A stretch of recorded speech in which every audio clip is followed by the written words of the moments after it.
హైదరాబాద్లో సంక్రాంతి అంటేనే పతంగుల పండుగ. వెంటనే మనకు గుర్తుకు వచ్చేది ధూల్పేటే. రకరకాల రంగుల్లో గాలిపటాలకు Dhoolpet care of address. Hyderabad పతంగుల గురించి తెలుసుకోవాలంటే ఈ స్టోరీ చూడాల్సిందే.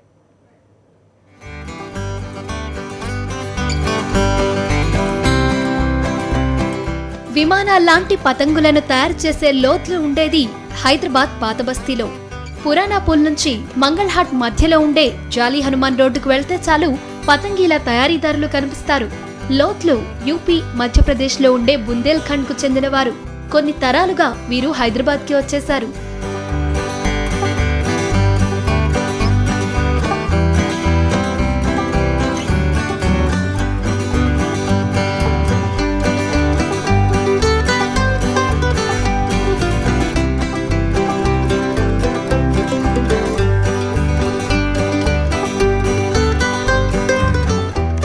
ధూల్పేట పతంగులే కావాలని ప్రత్యేకంగా అడ్వాన్సులు ఇచ్చి మరీ తరతరాలుగా తీసుకెళ్లేవారెందరో ఉన్నారు. ఇతర రాష్ట్రాల నుంచి, దేశాల నుంచి ఎన్నో ఫ్యాన్సీ పతంగులు హైదరాబాద్ లో దొరుకుతాయి. కానీ ధూల్పేట పతంగుల టైపే వేరు. వాటికి బోలెడన్ని పేర్లున్నాయి. కన్నా, దోలంగోట్, డోకున్, దుల్హా దుల్హన్ ఇలా పతంగీలకు పేర్లుంటాయి. కోడి పందాల్లో కోడి కాలికి కత్తి కట్టినట్టు ప్రత్యర్థి పతంగ్ తెగాలంటే దారానికి గాజు పెంకుల పొడి మాంజా పట్టించాల్సిందే. లోద్లు ఈ మాంజాను ప్రత్యేకంగా తయారు చేస్తారు.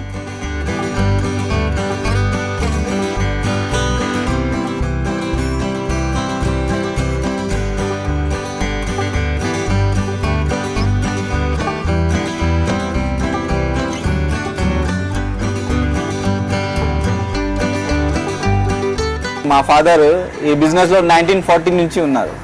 ఓకే, మా ఫాదర్ 85 చచ్చిపోయినాడు. ఆ తర్వాత మా బిగ్ బ్రదర్ ఇప్పుడు లేవు, మా యంగర్ బ్రదర్ ఈయన తయారు చేస్తాడు. మా షాప్ మనోజ్ పతంగర్ అని ఉంది. ఇది చాలా ఫేమస్. హైదరాబాద్, సికింద్రాబాద్లో ఇది టాప్ ఉంది. పతంగుల తయారీలో స్త్రీలది కూడా కీలక పాత్ర. లోత్ సంఘానికి చెందిన మహిళలు పెద్ద సంఖ్యలో ఇళ్లల్లో గంటల తరబడి పతంగులను తయారు చేస్తారు. కేవలం పురుషులు పనిచేస్తేనే పతంగులు తయారు కావని వారంటారు. చేయాలంటే మళ్ళా ఒక మనిషితోనే అవది ఇది పని, కాయింట్స్ పని. నలుగురు కూడా కలిసి చేస్తే కూడా తక్కువ పడుతుంది. ఇంకా 4 డేస్కి 100 పతంగ్ తయారవుతుంది మాత్రం. ఓకే, ఆ పతంగ్ది మాకు ఎంత ట్రాఫిక్ పడదు. కానీ మా బావగారు పేరు బాలాజీ సింగ్, ఆ పేరు నడసాలే, మా దుకాణం నడసాలనే చేస్తాం. మేమందరం కలిసి 100-200 ఇంతనే.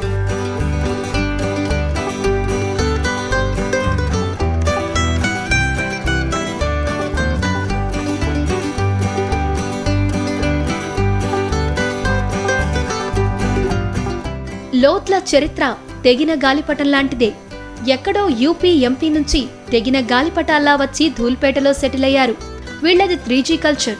గణేష్, గాలిపటం, గుడుంబ ఈ వ్యాపారాలే ధూల్పేటకు పర్యాయ పదాలుగా నిలిచాయి. హైదరాబాద్లో దొరికే ఇరానీ చాయ్, బిర్యానీకి ఎంత పేరుందో హైదరాబాద్ ధూల్పేటలో ఉన్న పతంగులకు కూడా అంతే పేరుంది. చైనా, ఇతర రాష్ట్ర పతంగులు ఇక్కడ దొరుకుతున్నప్పటికీ కూడా ధూల్పేట్ పతంగులకు మాత్రం డిమాండ్ తగ్గకపోవడమే ఇక్కడ విశేషం. వీడియో జర్నలిస్ట్ మధుతో కరెస్పాండెంట్ జోయల్, సాక్షి టీవీ, హైదరాబాద్.